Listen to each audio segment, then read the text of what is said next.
Hello and welcome to another Shorts and Sorcery Book Club live show. I am estimating that this live show will take roughly 30 minutes or so if I'm making good pace. And this is the live show for the issue 15 of Future Science Fiction Digest. So we are going to be talking about this issue. It was published in June this year, and it features 4 short stories and an introduction. So it is definitely one of the um, like shortest issues that I have featured on the book club. Usually, a lot of the issues that I've had have like 6 stories or like poetry or a comic or something that they have a little bit more content, not a lot, but a little bit more. So this one was really interesting because it was a very quick read. You can also read it um, from their website, so you don't necessarily have to um, purchase the ebook, though that so you don't necessarily have to purchase the e-copy, but that definitely helps um, people to like pay translators and pay for the stories. So obviously, always supporting the magazines when you can is preferred. Um, Hi, Elise. Nice of you to join. So yeah, this magazine features 4 stories, and I am going to talk about all of them. And it's also an interesting one because all of the stories in this particular issue are translated. So this issue is a work in translation, and it features 2 stories from Ukrainian authors. Rescue Rangers by Henry Lyon Oldie and The Exclusion Zone by Vladimir Arenev. So that was a really cool bit because aside from Vita Nostra by Sergei and Marina and Sergei Dyachenko, I have actually not read a lot from Ukrainian authors. So this was a nice change of pace for me. I got to read more from authors that I haven't read before. There was also a story by Costas Charitos, who is a Greek author, and I've also not read a lot by Greek authors before. So I definitely recommend this issue if you want to diversify the range of voices that you read from. This is definitely a very good one for that. And the rounding out the issue is The Immaculate Ivory Tower by Li Huayi, which is translated from Chinese. So let's go over these stories. I'm just gonna go over them um, from start to finish, like with the first one. Um, so that one was Rescue Rangers by Henry Lyon Oldie. Henry Lyon Oldie is uh, a duo of authors writing with a joint pen name, so it's actually 2 authors. And Rescue Rangers' story was translated by Julia Maid of Hersey, who is the translator who translated uh, Vita Nostra as well. So you can kind of see her approach to translation and her prose style kind of come through in this translation, even though it is a translation of a story from a completely different author compared to the Diachenkos. So I just thought that that was an interesting touch, and it just goes to show how a translator really is not just a medium for the author, but a translator actually is an author by themselves. So that's a cool touch. So Rescue Rangers was interesting because it's essentially a sort of like first person narration, and it's about this sort of group of individuals who are kind of like sort of like special agents in a sense, and you are dropped into the story when they are on a mission. So there's like 3 guys and 1 woman, and they are all having these sorts of like um, supernatural abilities. Essentially, they all have their like niche ability, the one thing they bring to the team. One of them is a person who has the ability to like go through any door, who is essentially the hacker. One of them is the person who is the only one who can communicate with the like mission control, etc., etc. And one of them is basically a kind of transformation specialist, the decoy, who can like do distractions, etc. So um, it basically reads kind of like a Mission Impossible story.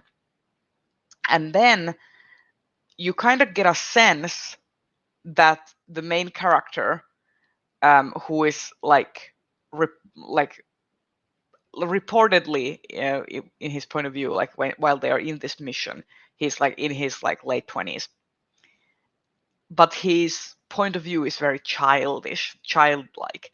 And that is part of the kind of twist that comes in later in the story, that not all of it is what it seems. Is this even true? And I personally felt that this was kind of like very stream of consciousness kind of thing. Like you are sort of dropped in, you are following all these different events that happen, but you are not necessarily getting a lot of characterization.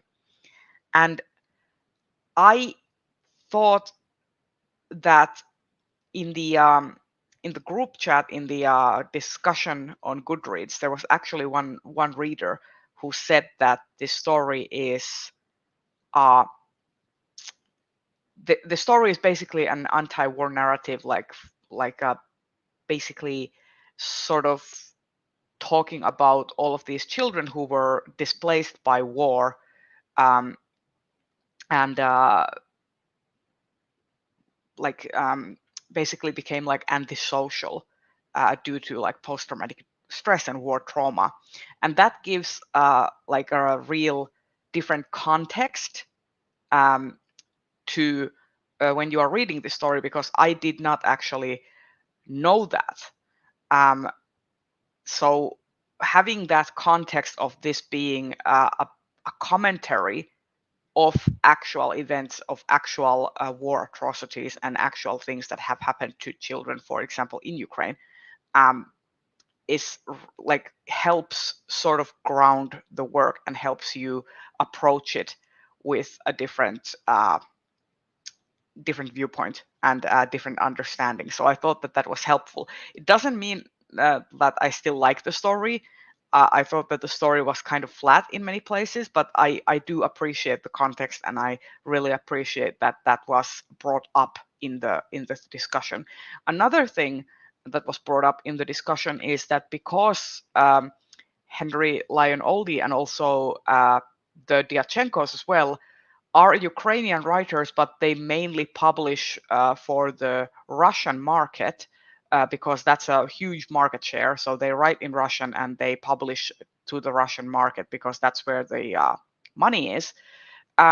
They apparently weren't very vocal about the for example, the annexation of Crimea that Russia did in 2014, because like there has been that sort of veneer of like holding public relations um, with Russia.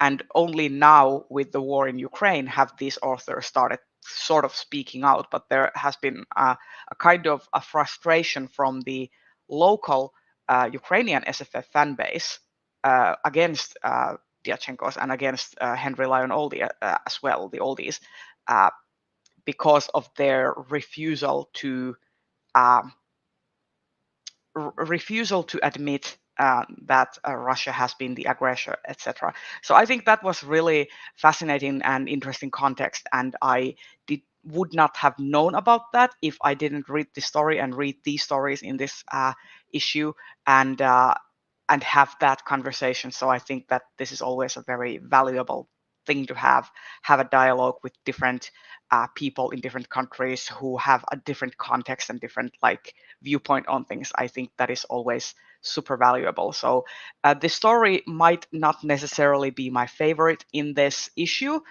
but I do appreciate the conversation that it sparked. So yeah.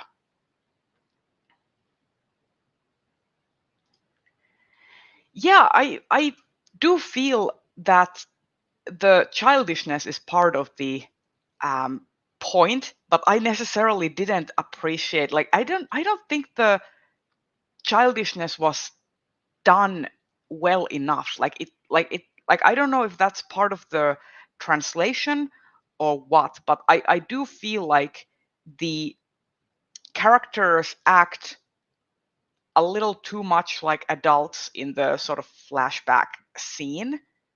Uh, so you and then when they are revealed to be something different, that doesn't really the impact doesn't hit because the author didn't go like like the author didn't go like fully there, you know. Like for me the childishness was kind of like a veneer, and it didn't feel like these characters were actually children, if that makes sense. So yeah. And then the next story in this issue was Deja Loop by Costas Charitos, and this was translated by Dimitra Nikolaido and Viktor Psevtakis. And I actually really like this story. Um, it isn't for me at least. Like for me, this story is kind of like popcorn. Like this is very much like you kind of like go in, you enjoy the ride. It doesn't necessarily like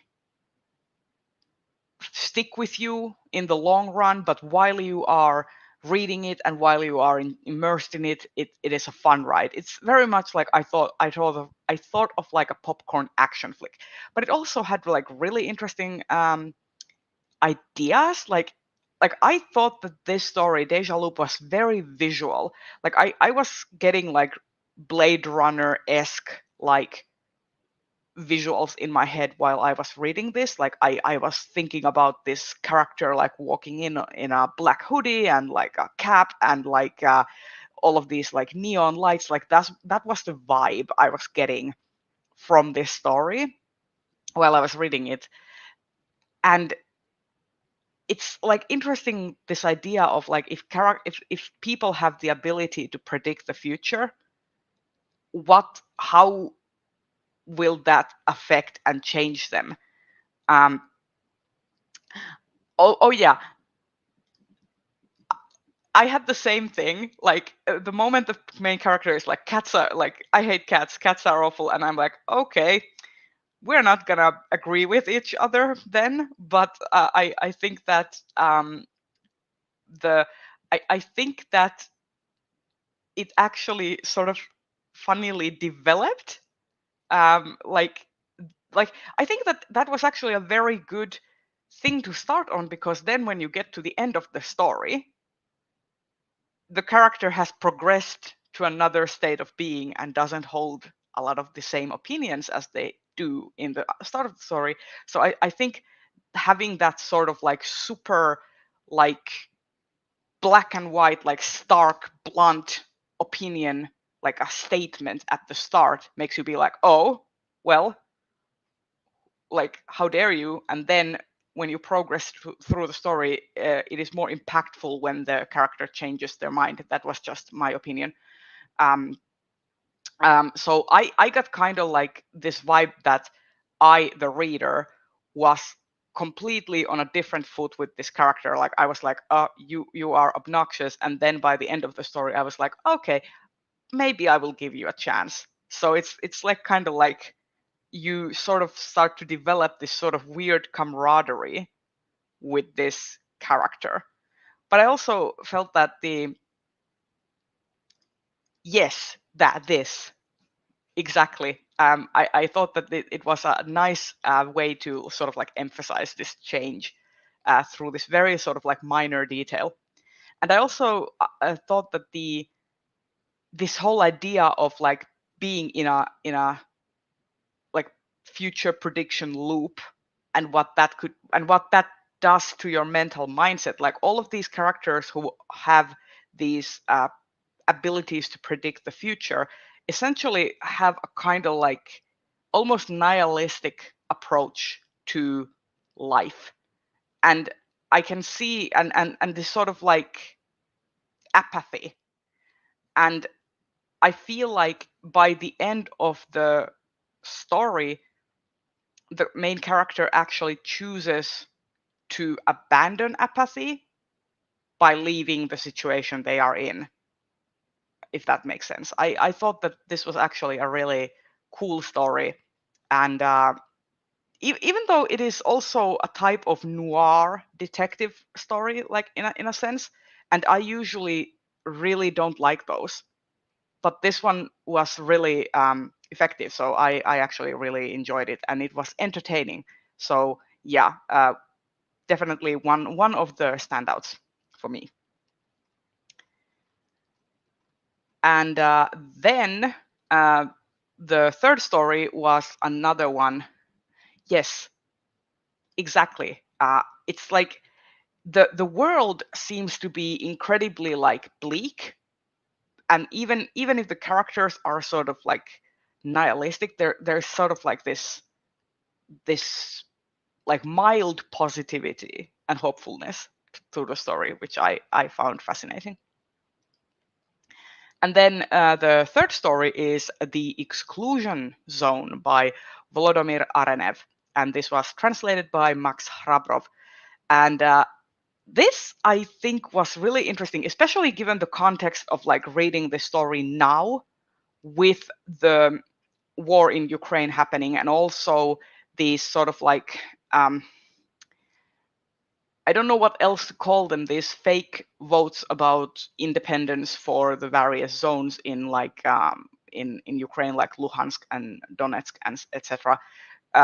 So this idea of separating from another like state to like having two different territories. So this basically like has this idea of like there being two separate territories that used to be one, and how this sort of separation manifests in not only there being this border, but also people losing the ability to even communicate with each other, having like not understanding each other's language, and having like completely different weather patterns and everything. Like the sci-fi elements were subtle, but the way it was like it kind of like is almost like a metaphor that this could be a real thing, and it is a real thing that is happening. So I thought that it was really interesting, and this story has like the main character is a journalist who is like traveling from the other territory to the separated territory. Yes, anxiety was definitely the feeling that I had, because it was kind of like I felt like this idea of like this hits a little too close to home, and this hits a little too like close to what is actually happening. Like the content was interesting. I'm not sure how I feel about the main character. I do think that like we don't really get a lot out of him. Like I was much more enjoying the glimpses to the world and to this whole idea of separation and what that has done to people. But I'm not sure if I enjoyed being in the main character's head, because they were kind of like just a paper cutout. Like I don't really know anything about the main character other than he's a journalist and that he appears on television. Like I don't know what he likes, what his motives are. Um, so it's like the world and the surrounding was interesting. But yeah, this is just like you are just kind of looking at the world through this character's eyes, and that was essentially it. Um, I do feel like the imagery of the story was really interesting, and it really makes you think about current events. Um, but I'm also like this was very much anti-war, and this idea of like what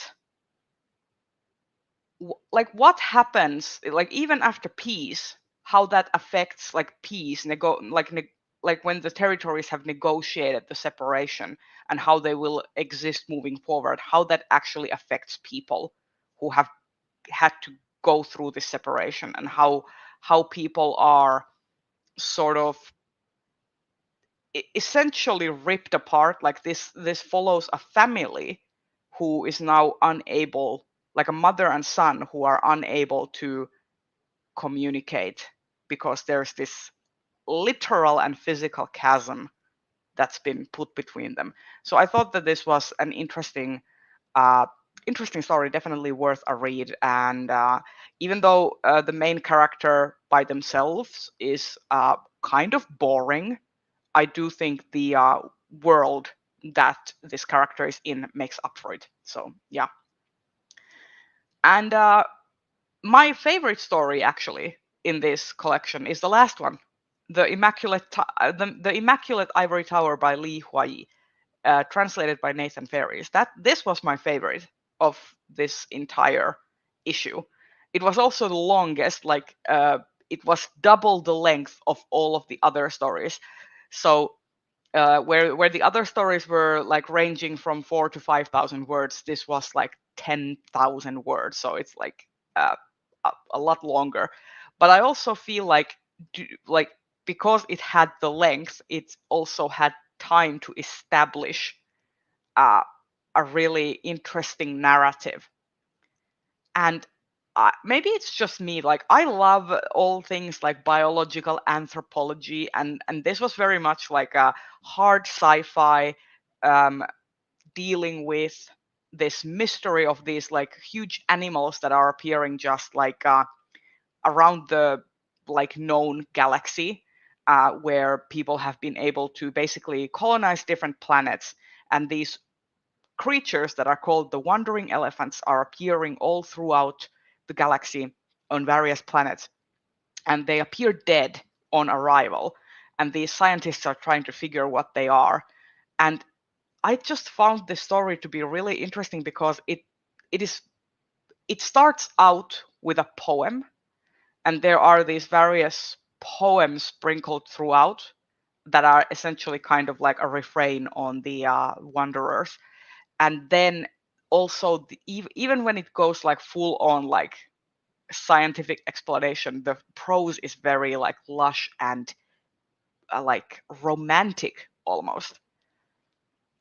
And then the end happens, and it is a complete gut punch, and you start to realize that the Immaculate Ivory Tower that the story is referencing, this sort of like monument to these creatures, which are essentially like deemed like they are deemed a resource. And because they are deemed a resource, like they see that these creatures are dead on arrival, so they can be extracted for resources without any guilt. And then the ending happens, and you realize that there is no such thing as grasping for resources without any type of um, consequence or any type of suffering attached to it. So that was really interesting. And then you start to see that this Immaculate Ivory Tower that is being referenced is actually a monument for genocide. And that's really like upends the entire like story on its head, and you start to look at it from a very different point of view when you reach the end compared to like when you start reading it. I thought that it was very fantastic. Yeah, I mean, I have been reading a lot of Chinese sci-fi as well and Chinese fantasy lately as well, but I still think that this actually stood out on its own. And I read from this author's bio that they are a fan of, like, he's a fan of not only Cixin Liu, but also Ursula K. Le Guin and Hannu Rajanen. And I thought that was really interesting because I definitely got some Le Guin vibes of this story. Like, I kind of actually felt like this story has some elements that make it feel like a sort of spiritual successor for the Word for World is Forest, which is a short work by Ursula K. Le Guin, because it deals with kind of similar themes but from a different point of view. So yeah, yes, definitely. This, like, the Wanderers definitely could be like a sort of metaphor and allegory for other human civilization, and also like other species. Like I kept thinking about like these mass extinctions that we have been witnessing, and how humans definitely, like, especially in terms of like extracting resources from various places, end up prioritizing the extraction of resources for their own comfort above the actual biosphere of the environment, and the animals that reside there. So it's kind of like this idea that I got mine, and therefore no one should complain. So that was really interesting to me. I really enjoyed this story, and I would not be surprised if I saw this story on a ballot for various awards for SFF. So this was definitely really cool. I thought that this was um, a really good, cool magazine, and I definitely would recommend like Future Science Fiction Digest, because like it is like you can read the stories for free on their website, but you can also support them by buying the e-copy. And I just think that it is very accessible. And I think that a lot of their issues also feature works in translation. So like this was just their first issue where every single story was translated, but they have done translated works before. So I'm definitely going to try and read more issues. The issue 16, I think, just came out like last month.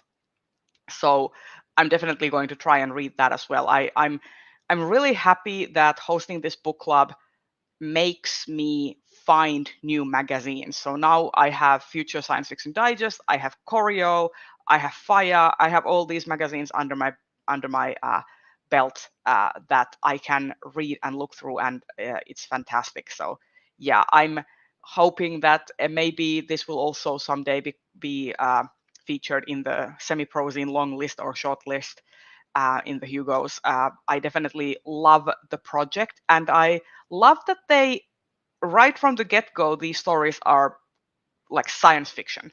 Like this is not a story. This is not a magazine that features fantasy, and that is in the name. Like there might be stories that have fantastical elements that are more like science fantasy, but the project of the magazine seems to be specifically science fiction stories from around the world, from a diverse set of authors. So I think that is really cool. And this definitely makes me happy. I'm very happy when people find new things and find them enjoyable and want to continue supporting these magazines. So this makes me really happy. And next, I'm just gonna quickly mention that in October, we are going to be reading This All Come Back Now, edited by Michaela Saunders. This is an anthology of First Nation speculative fiction from Australia. So all of the authors in this anthology are Indigenous to Australia, Aborigine writers, including the editor, and including the cover artist and cover design. Essentially, all but the publisher is like Indigenous creators. So I thought that this was such a fantastic um, like thing to find. Like I was really happy when I found out about this anthology. I have read a few of the stories now, and I think that the speculative fiction elements so far have been very subtle, but I also have enjoyed quite a variety of the stories already. So I'm about 24% in. So I have no doubt that I will be able to finish this by the first Saturday of, um, or actually the second Saturday of November is probably when I'm going to be hosting the live show for this, because the first Saturday of November is actually Kekri. So I'm going to be observing Kekri celebrations on the first Saturday of November. So that is when I will not be doing any videos or live shows because it is a day of spiritual rest. So yeah. And this also has a very good ebook copy, which is nicely formatted. I can't state this enough. Not all ebooks are formatted properly, and this one, thankfully, has a very well formatted ebook that I was able to purchase. So, yeah, will recommend the ebook if you are unable to get your hands on a physical copy. So, yeah, this has been the live show for the Future Science Fiction Digest issue 15, exactly 30 minutes. I was able to stick to on time, and thank you, Elise, for commenting and being here and in joining in on the discussion. I can't wait to see you next month, hopefully. And also be sure to include all of your thoughts if you are planning to read um, Future Science Fiction Digest issue 15, or if you are joining for the October discussion or October read of This All Come Back Now, we do have a Goodreads group where these discussions are able to be had. But if you would rather just read the book, you can come join the live show and we can have these discussions in this format as well. So I will see you in the next one, and there should be a couple videos coming in next week. So thank you for joining, and I will see you next time. Bye bye.